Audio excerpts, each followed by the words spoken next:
स्नेनिल्स art of teaching या चॅनलवरती आपल्या सर्वांचं स्वागत आहे. विद्यार्थी मित्रांनो, आपल्याला माहिती आहे की पवित्र पोर्टलची जी काही 80% भरती होती, या 80% भरतीमधील 70% भरती पूर्ण झालेली आहे. त्यापैकी राहिलेली जी 10% भरती आहे, सोबतच अपात्र विद्यार्थी, गैरहजर विद्यार्थी या संदर्भातील नोटिफिकेशन जे आहे हे शिक्षण विभागाने काढलेलं आहे आणि ते 13 तारखेच्या डेटमध्ये परिपत्रक आपल्याकडे आलेलं आहे. विद्यार्थी मित्रांनो, यातून आपल्याला असं माहित होत आहे की ही जी भरती राहिलेली होती, विद्यार्थ्यांना आशा नव्हती आणि विद्यार्थ्यांना माहित होतं की सरकार ही भरती काही आता करणार नाही आहे. आणि केसरकर जे आपले शिक्षण मंत्री होते, हे सुद्धा बोलले होते की पुढील जी होणारी भरती आहे ही भरती सुद्धा जिल्हानुसार होणार आहे. म्हणजे ज्या पद्धतीनं पोलीस भरती ही जिल्हावाईज होते, त्याच पद्धतीनं ही सुद्धा भरती होणार आहे.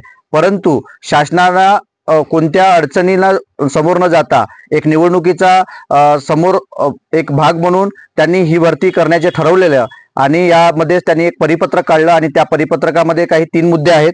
त्या 3 मुद्द्यामधून आपल्याला असं स्पष्ट होतं की सरकार नक्कीच ही भरती करणार आहे.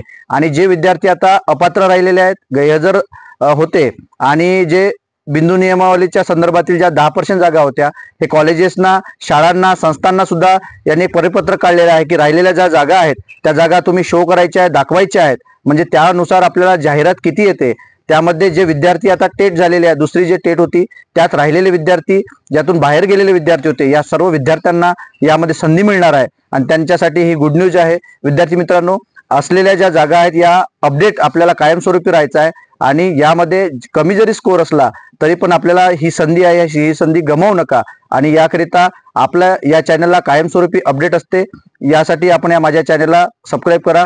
धन्यवाद.